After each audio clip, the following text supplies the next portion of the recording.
Hello, everybody. Welcome to Chicago Water Week. We're kicking it off today with a CWA Café with the Lake Michigan Basin Partnership, Shannon Byers and Ted Hafner from Chicago Wilderness Alliance. We're going to give it another minute or two to let folks join us. But once we start, this cafe will be recorded and we will share a PDF of the slides with everyone.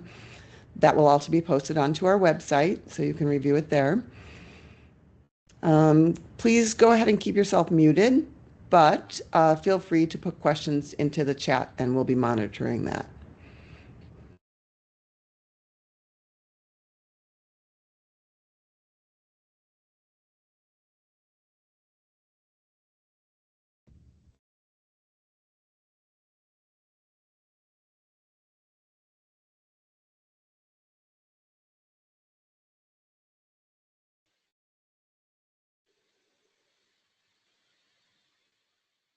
Hope you all have some sunshine where you are today. Comes in and out.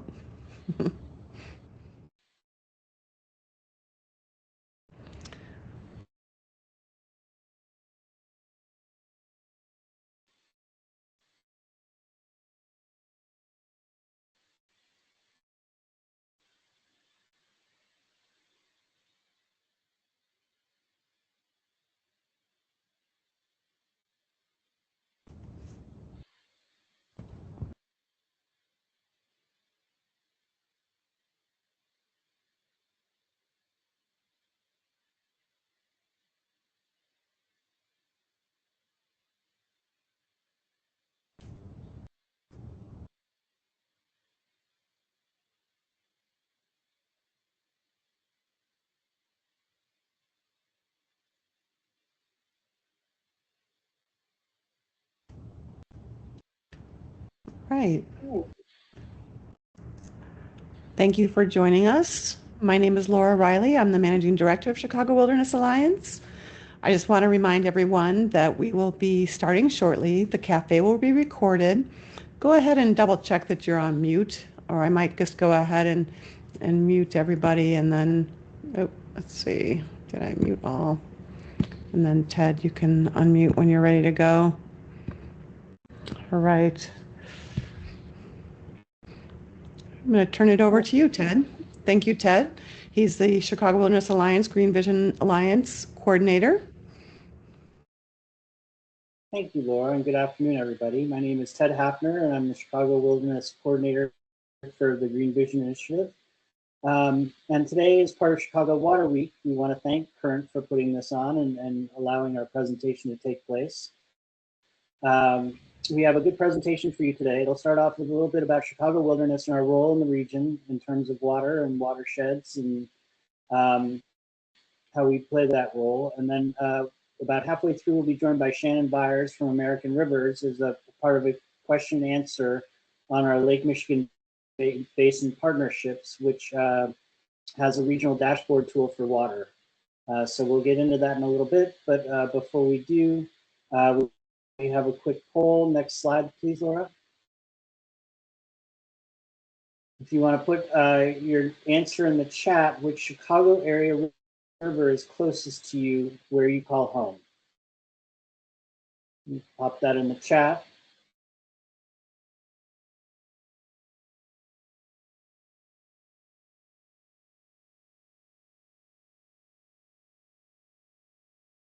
Fox, North Branch, Chicago River, North Branch, Chicago River, lots of Chicago rivers. And Fox rivers, ooh, the Dead River, Fishwaukee, very nice. North branches, Chicago River. Deep River, that's awesome.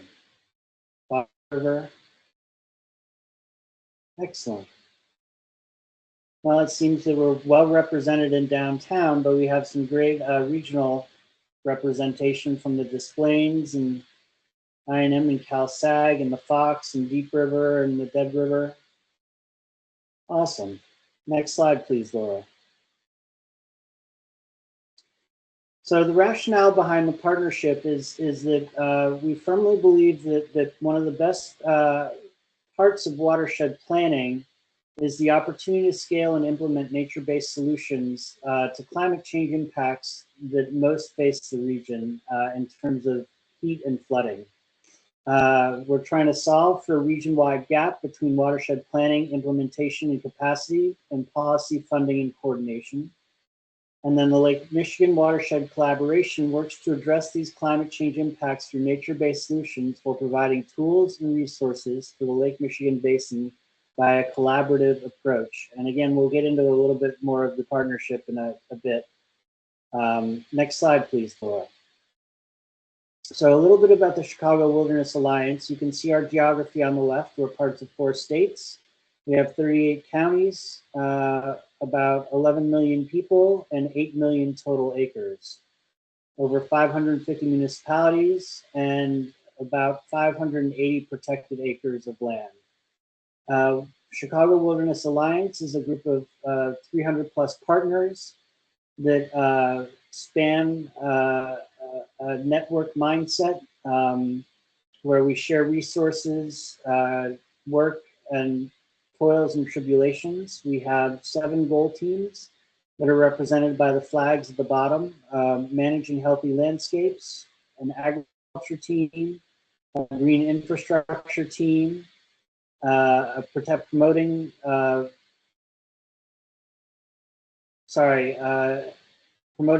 access to nature,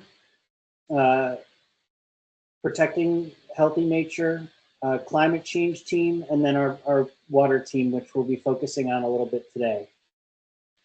Next slide, please, Laura.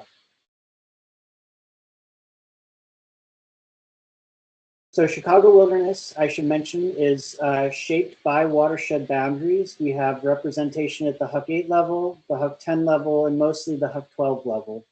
But it's all watershed-based boundaries, and that's how we come to be part of 4 states and not all of each of the 4 states. Next slide, please, Laura. So another rationale is that we're part of 2 large systems, the Great Lakes systems and the Mississippi system. And you can see that we have cities and agriculture as the predominant land use in our region. And then that does both do contribute greatly to the Gulf of Mexico dead zone, which is shown at the bottom of this picture. And I'll get in a little bit as to why that is in the next slide. Go ahead, Laura, please. Okay, so historically, the Lake Michigan Basin was separated, but due to feats of engineering over 100 years ago, as shown in the sort of the left, second to left circle on the upper left side, we have re-engineered our waterway to allow Lake Michigan to flow in and down through the mid-continental divide and into the Mississippi River. This creates a connection that was not historically present, but is now an impact to our systems and a system that we have to deal with for better and for worse. As I mentioned, our land use is mostly urban, but we do have 4.4 million acres of land of agriculture, which is over half of the land in the Chicago Wilderness Alliance region. Next slide, please, Laura. And a little bit about the partnership. You can see the Chicago Wilderness Alliance boundary in pink at the bottom of the lake, and that's our 4-state geography. I'll get in a little bit in the next slide into the red circle in the middle of the pink boundary. But then up above those pink boundaries, you'll see grayed out circles with also a brighter pink outline. And those are where our watershed partners lie in terms of the Lake Michigan Watershed Partnership. So we really do take a basin-wide look at things, and really we believe in our mission statement that I presented in the second slide about nature-based solutions protecting all the watersheds so that we can have a better and more robust Lake Michigan watershed basin. Next slide, please. So the red circle that I mentioned in the previous slide is the Greater Chicago Watershed Alliance. It's the group of partners on the left that focus on really the greater Chicago watershed. They get really deep into these matters. So we have, like I said, we're a partnership as an alliance, and we really rely on these partners and others, the Friends of the Fox River, partners up to the north in Wisconsin, partners to the east in Indiana, to really make this a robust watershed system of watersheds, not only for Lake Michigan, but also, as you've seen, for the Mississippi watershed that we flow into now because of all the engineering and design and changes that we've made. Next slide, please, Laura. Okay, so what are some of the opportunities for support that we are seeking as not just Chicago Wilderness Alliance, but as a region? We're looking at watershed connectivity, ecological. We're all aware that ecological boundaries do not match political and state boundaries. We look at watershed scale planning to enact nature-based solutions to mitigate climate impacts. We look at grant coordination because partners can't, it's difficult for partners to coordinate grant writing across some of these barriers and geographies. We look at stewardship and monitoring through active volunteer support, and a suite of shared services and tools such as Storm Store, the Natural Solutions tool from the Friends of the Chicago River and Trust for Public Lands. iShore, which is out of IDNR, they have a really nice, robust website that shows the Lake Michigan boundary between Wisconsin and Indiana, and then the resilience dashboard, which we'll be talking about later today. Next slide, please, Dora. And with this, I'm going to turn it over to Shannon to talk about American Rivers and introduce you to them, and then we'll get into our conversation a little bit. Thank you. Well, thank you, Ted. Great way to tee it up. And I'm so excited to be joining you, especially for Chicago Water Week this week. With working with American Rivers, we love our rivers, particularly our urban rivers, and just know how important they are. Not only do they supply 2/3 of drinking water to, folks across the country, but that we rely on them for our industry, particularly here in the Great Lakes, right? Transportation and obviously recreation with summer coming up. So they're so important and vital to our way of life, not only for the fish and the habitat and all the ecological benefits, but just how we do business in America. And if we know that, particularly in the Great Lakes, many of our communities started in around rivers and around the Great Lake, which just shows their reliance and dependence on these vital freshwater resources. So next slide. A little bit about American Rivers for those that don't know. We are a national conservation organization, and we work in 9 different regions across the country. I'm based here in the Great Lakes, actually Grand Rapids, Michigan, so just across the lake from you guys. And we work in 6 different program areas. We have hundreds of partners and volunteers and supporters that we work alongside to remove dams, restore floodplains, protect those wild and pristine rivers, and restore our urban rivers. And we want to ensure that all rivers are healthy and clean for people and wildlife. So we work in a variety of ways with folks like you on the ground across the country doing all this great work. Next slide. But what brings me here today is our work with Chicago Wilderness Alliance and the Lake Michigan Collaborative. So being based here in Grand Rapids, I get a good look and exciting part of my work to be alongside watershed partners that are doing all the amazing things and supporting their communities and implementing green infrastructure and nature-based solutions that help not only improve water quality, but provide all those multiple other benefits that we want in our communities to help us mitigate these extreme weather and frequent, severe, fluctuating patterns that we keep seeing happening more often. So they also, go a long way to protect our rivers, which are very important tributaries to Lake Michigan, the basin that we call home, that we know is also, great economic impact on our whole region as a whole, beyond just our city or town boundaries, and also very important to the global supply of fresh water. And when I'm working here, I get to talk to all these partners as I travel around the region. And one thing that stood out to me was like they don't have time to speak to each other. And they're all doing great work, but it's all siloed and kind of fragmented and disjointed. And what were to happen if I bring this group along in a group together, right? In a room where they can talk, share ideas, and lean on each other. Each one, I'll talk a little bit about them. Lower Grand River Organization Watersheds is based here in Grand Rapids and serves the greater Grand Rapids region, over 30 municipalities. Friends of Chicago River, which I'm sure many of you are very familiar with, is in your hometown there in Chicago, help to clean the river, make sure that's safe enough. And also restoring the larger greater Chicago watershed. We have Chicago Wilderness Alliance. I'm here with today, of course, Sweetwater, based in Milwaukee. They, again, help their greater Milwaukee municipalities not only meet the requirements that they need to do to reduce the pollution to our rivers, but again, all those nature-based solutions. And the Lakeshore Natural Resource Partnership, they are on the upper shores of Northeast Wisconsin, helping a group of smaller municipalities there, getting their green infrastructure projects off the ground, and investing in resiliency in their communities. So there's a lot for them. They do a lot of similar things. They just needed to be in a room and learn from each other and voice their concerns and challenges. So you can go to the next slide.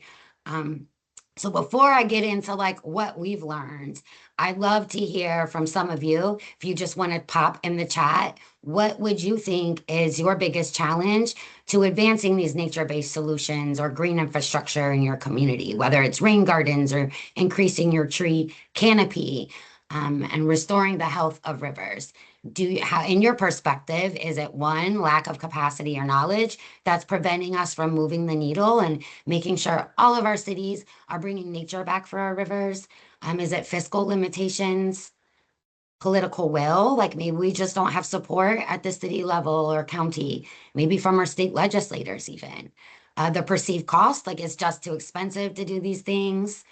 Yeah, I'm seeing maintenance. Maintenance is huge. So yeah, any other things that come up, we'd love to hear from you, and we'll have a chance. I'll leave room for us to dive in at the end of this conversation. Yeah, cost, perceived cost is huge. Well, hopefully I can help dismantle some of these barriers, or at least give you the tools and resources for you guys to help communicate the benefits of these investments. So next slide. And that's really what our collaboration and why we brought all these partners together is they're doing great work on their own, but how can collaboratively with the support from Water Now Alliance, another national group that works on water policy, and One Water Econ, helping us value those benefits that we can get from all these barriers that we just saw in the chat up to opportunities.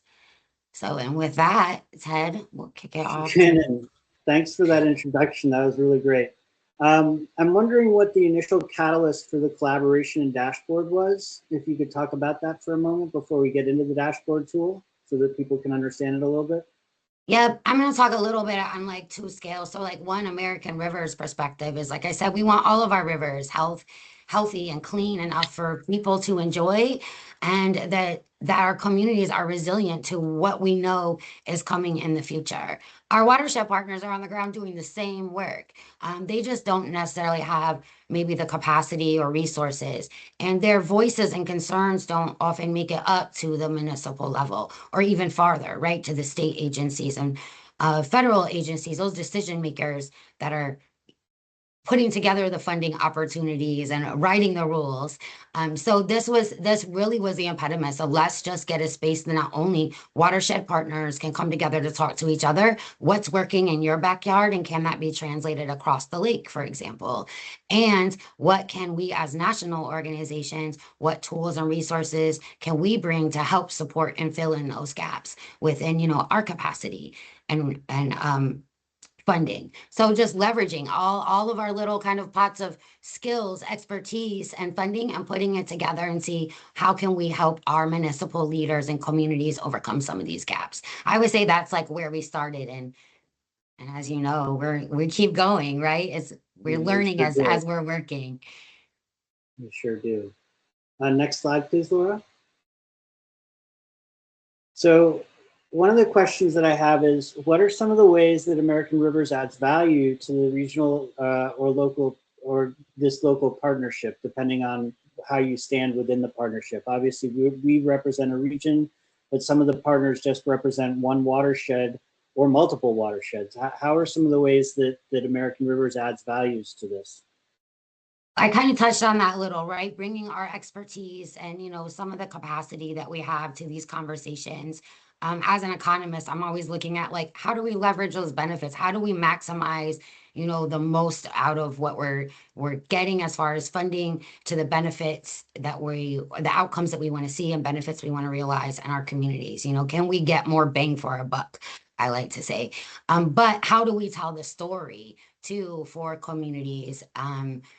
To those local leaders and those stakeholders to get them on board that these investments today will go a long way in the future, right? And not just thinking beyond the challenges that we're seeing with flooding and sewage overflows and erosion, all the things that are happening right now that we want to repair immediately, but thinking beyond that and the future generation, how can we repair things today that get us more benefits and that long-term resiliency? So bringing again those tools and resources and just the expertise that we have and trying to help kind of fill those gaps, plug the holes, right, where partners need us.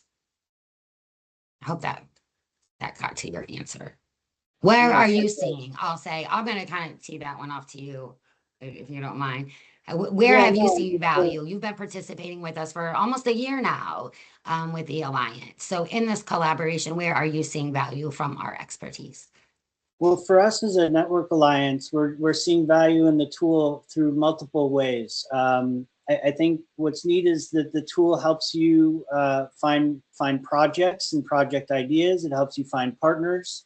But really, the biggest bang for our buck is the economic evaluations that the tools give, and then the funding solutions that the tools give. And as a network, that's really helpful to hand off to partners and refer partners to, and say, hey, look, we have this really great resource that we want to share with you. And that's, sort of the impetus of this meeting today, is sharing this tool and these resources with a greater community, especially during Water Week, right? It's one thing, because we're a network of practitioners, to just hand them out to practitioners, but to broaden that circle in a day like today is really helpful to us. And then, I'd say just even being compensated for our time is really, really helpful in this day and age of just really thin resources and being stretched thin across the board in terms of capacity. That just it's really helpful to us to have a seat at the table, understand what other partners are facing, like you said, and get in a room together to brainstorm solutions to MS4 permits or green infrastructure issues, maintenance costs, barriers, and what other people are seeing as possible solutions that have worked really well. I think as someone who works in natural solutions for climate change as a consultant, we're sort of building the airplane as we're trying to fly it, and to get that sort of real-time feedback and data is really, really helpful.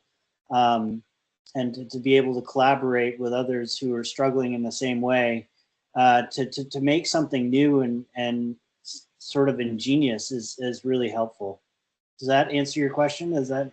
It was great. It's great to hear. And I'm glad that we've got great, generous support from, private funders and foundations that allow us to be able to support the capacity and allow us to be able to get folks in a room together. So, I mean, we're grateful for that, but I'm glad that that's valuable and that that's needed, right? Otherwise, you're competing of like joining this meeting versus like the things you need to do in your own watershed. And then you're missing out on like resources. So thank you for that feedback. That's great. And we're got more to do, right? We'll get more. Yep. So onto the dashboard. It sounds like we've talked about it. So now we Next need to, slide. yeah. Oh, So that's okay. We'll skip this one. Kind of talked about like the importance is how are we funding for our watersheds? How are we thinking about investing in our river, knowing that it's important for our communities, our industry, recreation, all the things we want to see and that we want to get out of, a place that we want to call home, the livability and quality of life things that cities want, right? And the recreational or I should say ecological value that we know is needed. And that's funding and looking things at like a watershed level. So sorry. Okay. Kind of Next slide. skip there. Yeah. So here's the tool. If you got your phones ready, if not, we'll be sure to share the link out to you guys after this presentation. But it's the Great Lakes Funding Resiliency Dashboard. It started off small. It's like 7 practical steps to help you get to where you're going, wherever you are in planning and for your river health, right? And that's starting with let's invest in nature and get nature back in our communities. And some smaller communities aren't sure where to start, right? It's not that they don't want to do the right things. We just saw in the chat all the limitations and barriers for them to get there. This tool is to help you think and strategize and plan ahead. So when opportunities come up, you have a project idea ready, you've got partners in place, and you can help move that project across the finish line. One of the cool things I think about this dashboard is as Ted was referring to as a filterable database where you can go and find funding for your state.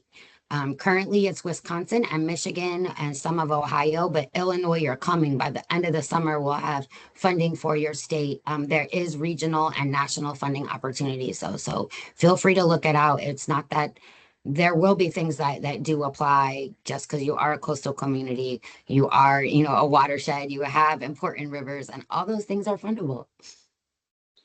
So Shannon, I'm curious, what are some of the ways that American Rivers has seen partners currently integrating the tool into their existing workflows or their decision-making processes? Have you gotten much feedback on this through use? Well, yeah. In our workshops, you guys definitely let us know what's working and what's not. And I can't wait. I love to share it out and get more feedback. So folks on the call, please take a look and give me your thoughts as you're looking through the tool. I would say the highlight, the economic benefits, I think was one that you highlighted. Step 3, if you go in there, it talks about how you value green infrastructure, and even goes into detail of if you actually want to do an economic impact or cost benefit analysis study, how you would go through doing that process. But what's really cool about it is it just gives you some highlights. And I think I think on the next slide, it may show you some of the highlights. There we go. There's the steps. And how you can assess and just speak to those benefits, to get that local and political buy-in or to get folks on board. So you don't have to go through an in-depth analysis. It would definitely frames it as like think beyond your green infrastructure project as just a water quality project or your wetland restoration beyond just water storage and connectivity, right? There's all these other benefits packed in, and it kind of walks through some of those and how to communicate them. And then, like I said, it also connects you to other tools where either you can go do the study yourself or like the GSI Impact Hub is linked in there, which is a tool by One Water Econ and TNC, the Nature Conservancy, where you can, if you have enough project information, you can just go and put the information on the design of your project and it will calculate benefits based on like a city scale. So for Chicago, you'll be in there, just plug in, you're in the city of Chicago, and it has your precipitation data and all those things already coded right in. So things like that, like you said, are helpful, easy, right? It takes a lot of capacity and time and cost, because how much cost would it, I mean, talking about at least probably $50,000, $60,000 get you a cost benefit analysis on a project that you've got a tool right here that takes you to links to help you identify that. The other one that they're using it a lot for is step 4, that filterable funding database. So they can, as you were talking about, Ted, and it may not be watershed partners that are necessarily looking for the funding. They are using it too, but it's the municipalities that are coming to them, be like, hey, a pipe just burst. I need funding. Or, hey, I want to do this really cool project in a park. Can you help me create a plan or a funding proposal?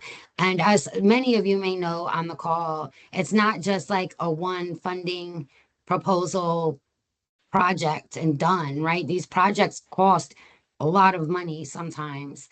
And because they cost a lot of money, sometimes you need to layer and actually put in a funding plan and strategy of how you're going to get there. And step 4 will help you do that.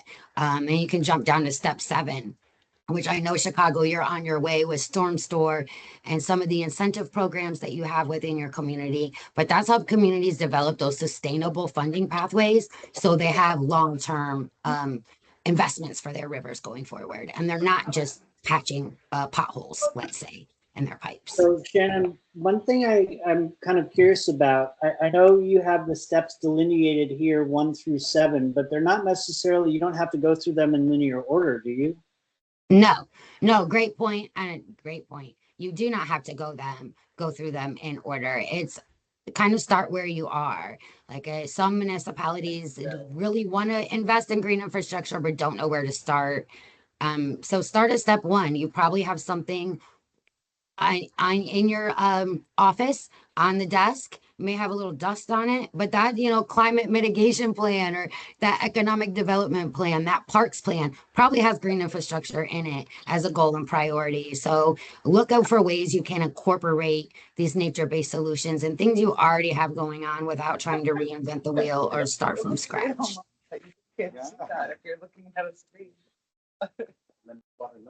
Next slide, please, Laura.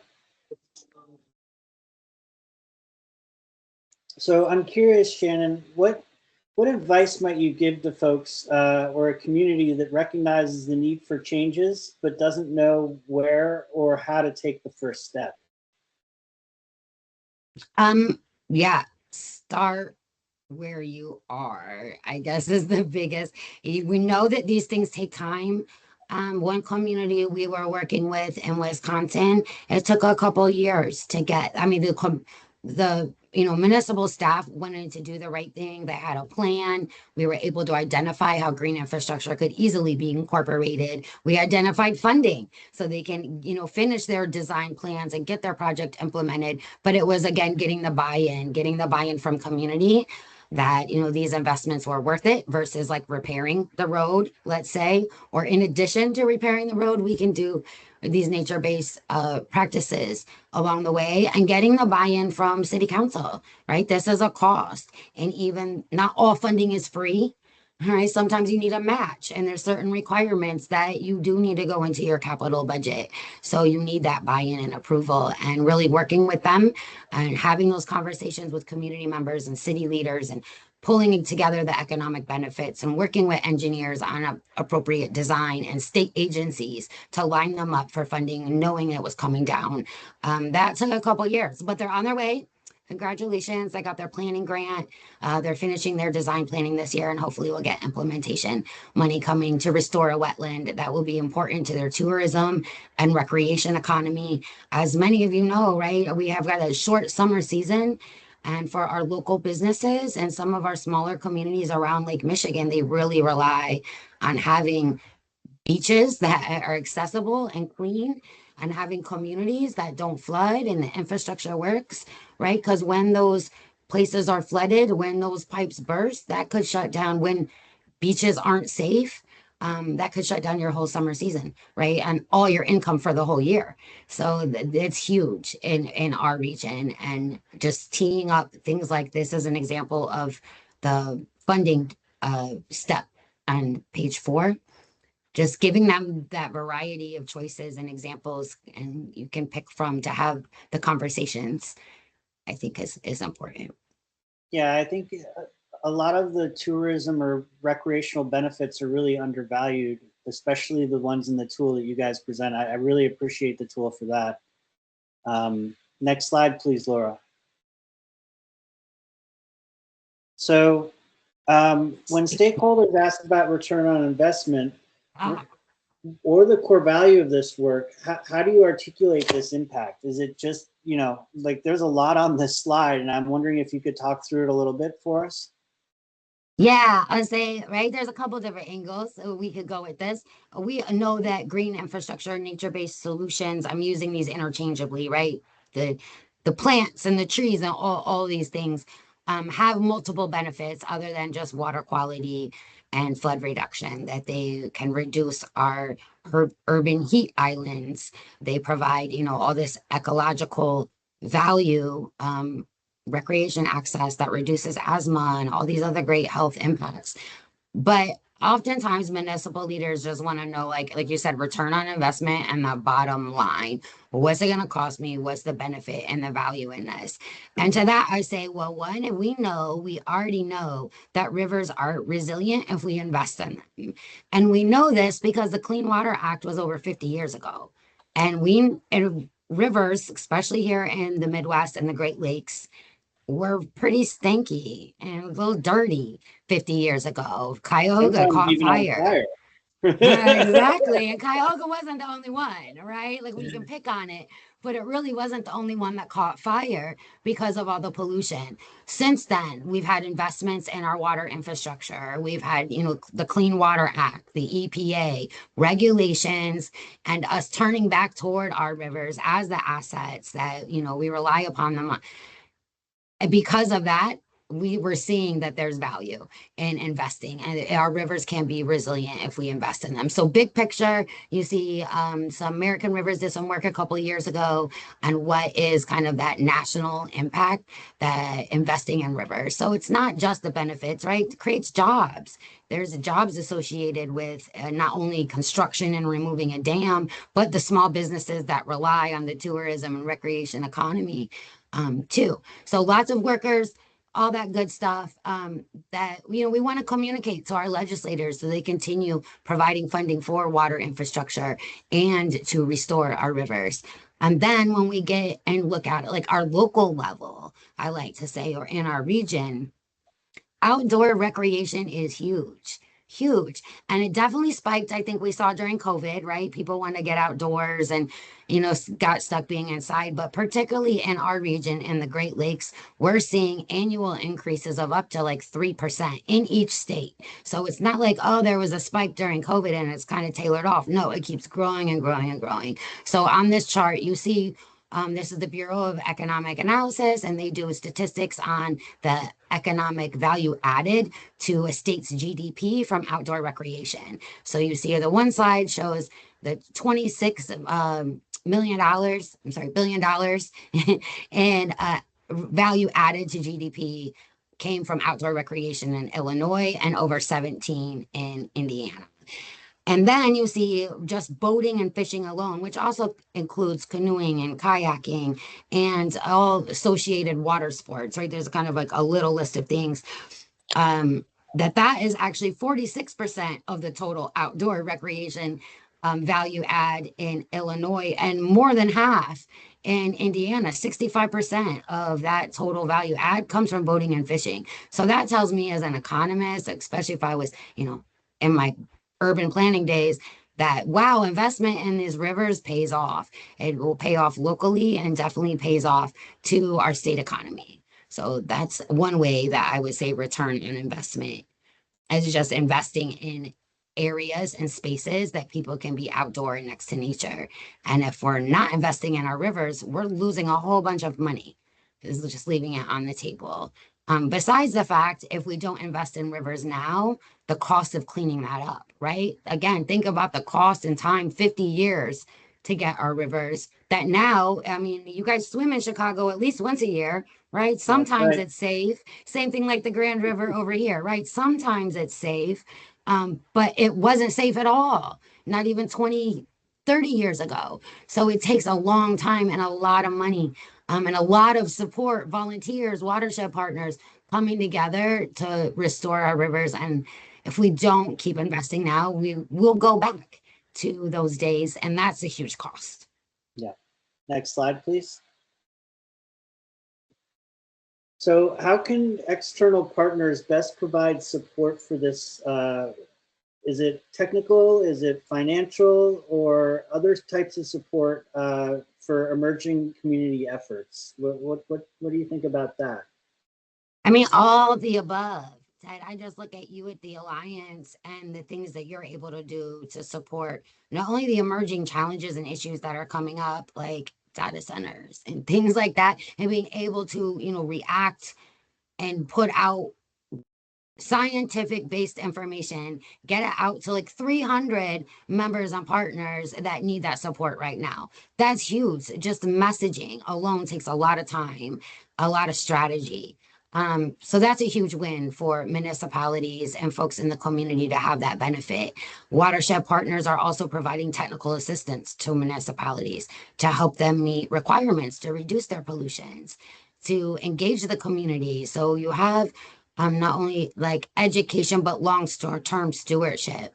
It's not just the city leading this issue, but the community is along with this issue. We're asking, right, for the city to invest more and on the ground restoration. Yes, they can help write grants and grant reporting and all those things that help municipalities find funding. But a lot of our partners are technical experts and, can actually boots on the ground, plant the rain garden, help you with like the project management of large scale green infrastructure. So for a community or for a municipality, that's huge cost savings. Just to partner with a watershed partner, you get all these kind of things in a one package bundle. They're my unsung heroes. They're just all over doing all these great, amazing things. And I don't think at municipal levels, I don't that we lean into them enough, right? And value the things that they can bring. So if you're a watershed partner and you're not talking to your municipality, I encourage you to do so. You can get some pay for fee services out of it. And if you're a municipality and you're not talking to your local watershed partner, find out what they have to help you in your mission and goals to improve the health of our rivers and reduce the pollution in our communities. So is that really the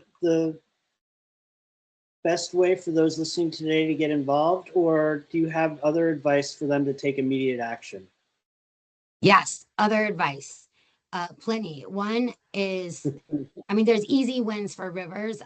Picking up trash is an easy win for rivers. So with Chicago Water Week, I think all the technical information that's out and resources and webinars, take advantage of those if you can. The river cleanup, just getting out and appreciating and enjoying the river, right? It gives so much to us, and we want to give back to that, to our river. So I would say, one, just get involved, connect with your local watershed partner. They're always looking for volunteers if you're a community member and want to get involved. Explore the tool, go on the dashboard, look around.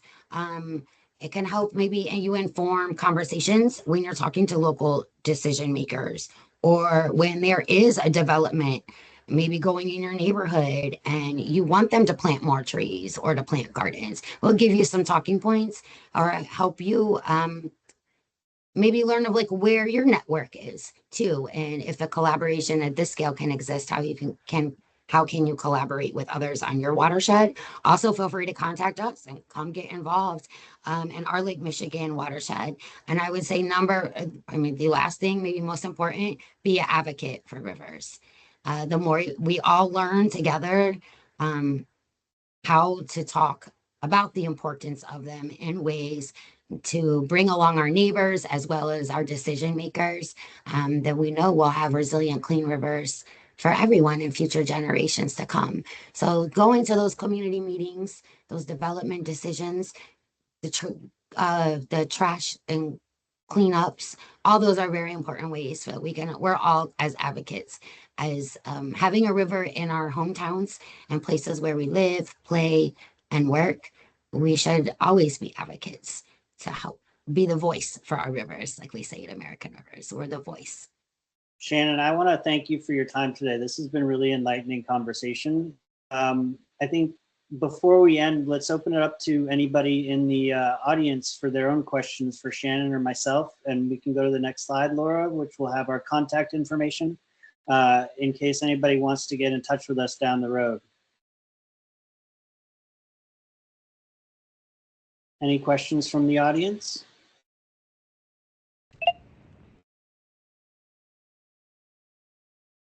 I want to echo the thank you to both of you for a great discussion today. Thank you very much.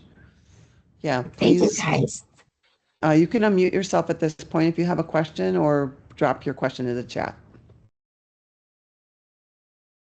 I'll stop sharing now. Looks like we have a hand raised. Sorry, I can't see the name. Leighton Olson. Leighton, yeah.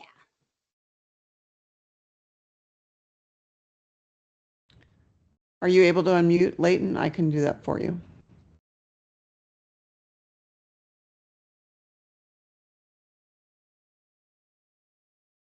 Can you unmute him? I'm trying. Well, in the meantime, we have a question in the chat. Does green infrastructure look different in rural communities? I mean, plants are plants. Really, is what we're talking about. At the end of the day, we're talking about plants and trees, but planting them in a way to get, those water quality and quantity benefits. So they could, yes, particularly, I think it depends. Again, rural, are we talking about farmlands? Then the practices are the same, maybe the way they're applied are a little different, right? Nature-based solutions will work whether you're a rural community or urban community. Really cool things I'm seeing with some farmers that are embracing like agro-tourism and eco-tourism. So really catchy phrases to say they're using their farm as a way to attract tourism. And instead of, say, planting in a section of the field, they will plant cover crops or, native plants. Not only can they put that into like an easement if they wanted and get tax credits from the state or federal government.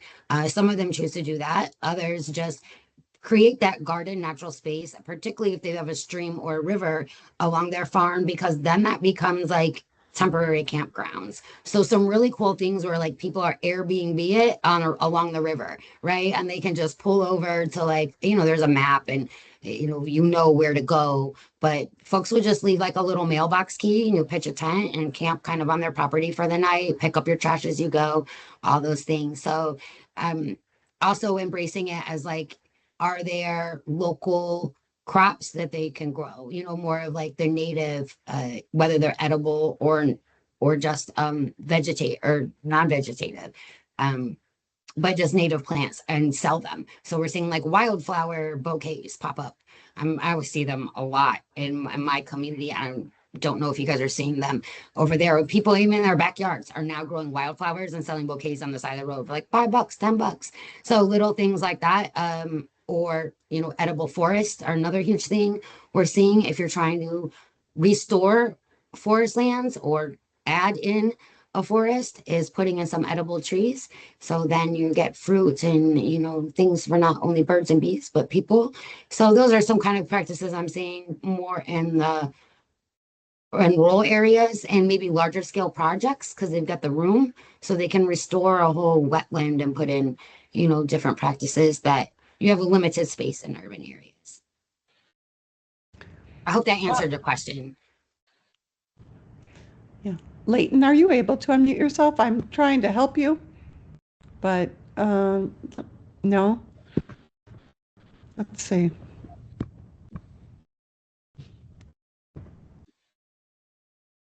Okay. I'm going to put the dashboard link in the chat too. I saw someone ask for the QR code. So there's the link. It just takes you right to it.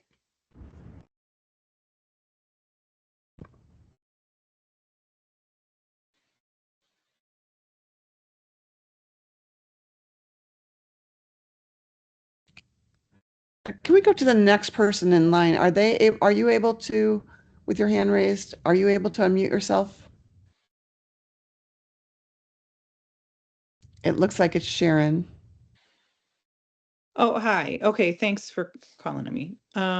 So City of Chicago seems to participate more in like the Space to Grow funding program over like the MWRD Stormwater partnership program. And I'm just wondering if this has something to do with the ability of specific departments to enter into an intergovernment, an AGL or whatever that is, an intergovernmental agreement. So I guess maybe that's not AGL.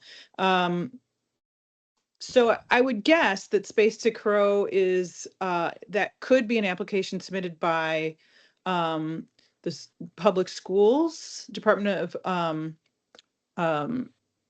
Versus, so I think that the MWD programs those applications need to be submitted by a park district, public schools, or like the Department of Water Management. And I'm just wondering if there's a better agency to go through in your experience, or if there anybody else on the call can weigh in on that. So Sharon, there are a couple things that the MWRD does, and I think you're conflating two things into one. They do participate in the Space to Grow program, and they are a named partner along with Chicago Public Schools, the Department of Water at the municipal level, and then there are two non-municipal partners that help manage the program in Open Lands and Healthy Schools campaign. And they do have the intergovernmental agreement that works to select school in flood-prone neighborhoods to put a green infrastructure in the ground through classrooms and permeable pavers and tracks, turf fields and things like that. But I think the other part of the program that you're talking about that is not Space to Grow related is the MWRD has grants that they award to municipalities and park districts, but you do have to be a public sort of taxing body agency. You can't be a private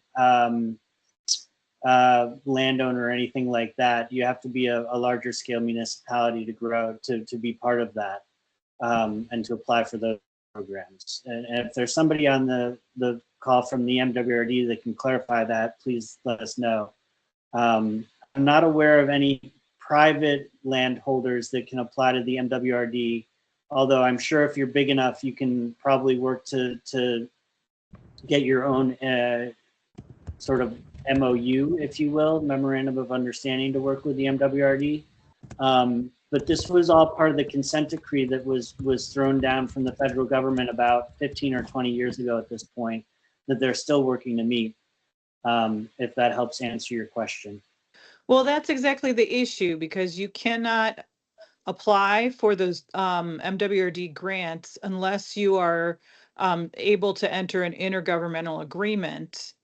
So that, as far as I can tell, that's Department of Water Management, but I do not see Department of Water Management applications being submitted to MWRD. And I would love for somebody to tell me that that's not correct. That's beyond my pay grade, unfortunately, Sharon. I don't know if anybody else on the call can help or not. That I'm It's not. hello. Yeah, go ahead. Hello. I'm sorry. Yeah, my name is Lolita Thompson. I'm a principal civil engineer with MWRD, and I'm in the environmental justice section. And so what I can tell you is that we do have the partnership programs. You are correct in stating that we do not work with regular individuals. You have to be able to sign an intergovernment agreement. So we do work with like the forest preserves or any other intergovernmental agencies. We do work with Department of Water Management on different programs at times, but that is how we get something done. If you live in the city of Chicago, that's Department of Water Management. We always encourage, if there are flooding issues or anything in that area, to make sure you call 311 and report it, because that's how Department of Water Management looks and says, oh, okay, we have these types of flooding in these various areas, and I know that that's a problem. So when they look to partner with us on different projects, so the Department of Water Management does partner with us on some projects and in the city of Chicago. Thank you, Thank Lolita. you for that. Yeah, I'm aware of several Green Alley projects that have been, documented for 20 years, and aldermen have just given up and used menu money instead of applying for MWRD funds. So I feel like there's a barrier there somewhere in the city of Chicago. I'm going to cut you off a little bit because it's even a little bit more complex than that. I think Green Alleys, in addition to perhaps MWRD, those mostly go through Chicago Department of Transportation. So that even makes it more complex. And back to my point, right? All these different funding sources. I think, Sharon, that is the point, right? And it's not, Chicago is not alone in that. Right. The And a money lot of, is in different pots from different agencies. So transportation, especially when the Infrastructure Investment and Jobs Act came out, right? We got all kinds of money for water infrastructure and for green infrastructure, but it depended on like what department you worked in, transportation, wastewater, stormwater, or drinking water, or parks, to like how you applied and access for those funding. The dashboards hope to alleviate some of that because it brings like all those funding resources together. But because of it depends where that funding comes from, there's restrictions on who can apply, what it can fund. And that's probably the disconnection of where you're saying of like the, certain projects getting funded by certain things and not you would think it would be like the Metropolitan Wastewater District that should fund it with their grant. It's very dependent on how those allocations are, the requirements, I should say, on those funding allocations. And there's guidance around how to use those funds and who can apply. So it gets like really tricky. Not to, hopefully, I mean, it's really not much clarification other than we can send you the 3 different sources of funding that you're talking about. No, that's super helpful. I'm just trying to get applications submitted. That's all. I mean, 20 years, we haven't even gotten to the application stage. Okay. And If you there's want been all those Sun Times articles with flood prone areas, and I don't think those areas are submitting applications either. if you want and to send me an email, I'd be happy to chat with you. Lolita, you may have some. I know that there's that grant now, right, from FEMA that came in. Is that something that maybe is in the plan that funding from that could be used to address it? I'm not quite sure. I'm not sure because we did have one grant and then it was on hold, so I'm not sure if it came back through. And generally, all the stormwater partnership programs, that's through the Chicago Department of Water Management. And so Okay. we work on the bigger projects, possibly with Chicago Department of Water Management, but stormwater projects, those generally just go through Chicago Department of Water Management. MWRD does. We are the stormwater authority for Cook County, but Chicago Department of Water Management handles City of Chicago. And like I Okay. said, we will partner on certain things, like somebody mentioned, space to grow. And Yeah. we work with them, but we're not the main character, so to speak, main entity with space to grow. City of Chicago, they're the ones that do the applications. They choose the partners and all of that. Okay. Well, I'm so glad you're on this call, especially since I saw Storm Store. Now, I hope credit trading in Grand Rapids, but maybe you can answer that question. I'll pop Storm Store in the chat so people know what we're talking about.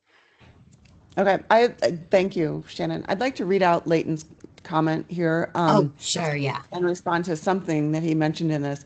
He said he's patching in from northeast Alabama, south of Huntsville.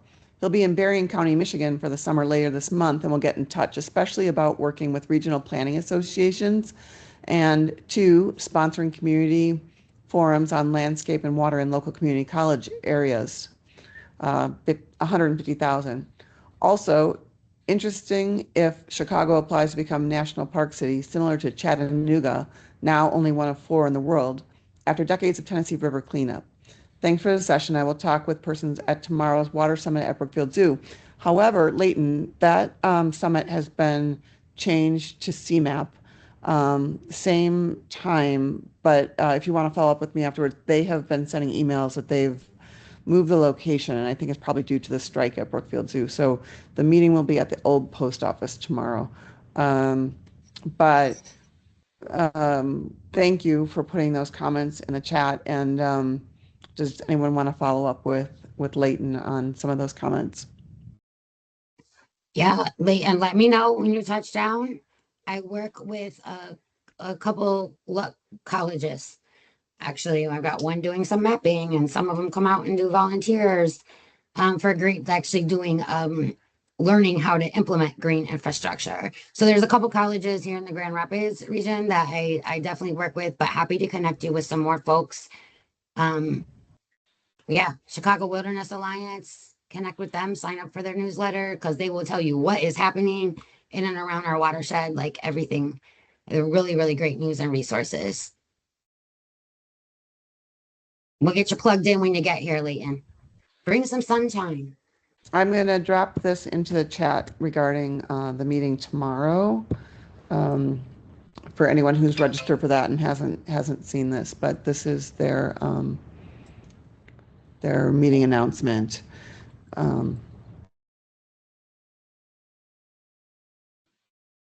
And to everyone, just a reminder, this was recorded. We will share a PDF of the slides as well as the recording out to everyone who registered for the event. It will also be posted on our website under our cafe and webinar section. So thank you very so much, much everybody. for joining us. Thank Have a you.